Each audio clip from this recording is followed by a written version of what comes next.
Before going to Bilbo's home in Bag End, Gandalf tried to master Sauron as a member of the Istari or the Wizards, which would later lead to some of his dark thoughts. It was also known as the Council of the Wise. This included, aside from Gandalf or then Mithrandir himself, Radagast or Aiwendil, and Saruman the White or Curunir, along with others from the east of Middle-earth. Gandalf was closest in council with Elrond and the elves. Curunir came first, then came Mithrandir, and Radagast, the friend of all beasts and birds, and all the other Istari of the east of Middle-earth. I was very troubled at that time, said Gandalf, for Saruman was hindering all my plans. As Sauron arose and declared himself, and Gandalf didn't know what to do, nor did he expect him there. Gandalf had some dark thoughts, and he was away from the Shire for over 20 years. By then, Sauron had arisen again and was close to declaring himself. Gandalf saw fit and need to attack Lorien and Rivendell at first. He urged the council to see that Rivendell was not out of Sauron's reach by then. Gandalf came to believe that Bilbo was ideal for a task that he had at hand. Before then, he met Thorin by chance in Bree, and they went to Thorin's halls.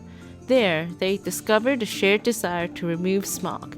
Thorin had actually asked for Gandalf's advice, so they went to the Blue Mountains. Thorin was mainly focused on brooding of his wrongs and the loss of the treasure of his forefathers, and burdened too with the duty of revenge upon Smaug that he had inherited, for dwarves take such duties very seriously. And that was also when Gandalf had the idea of taking Thorin and his company of dwarves, along with Bilbo and especially him, to travel to the Lonely Mountain. Gandalf had been attracted by Bilbo during his childhood as a young hobbit. Bilbo had stayed in Gandalf's mind ever since, with his eagerness and his bright eyes and his love of tales, and his questions about the wide world outside the Shire, having heard news of him and saw that he was talking to dwarves.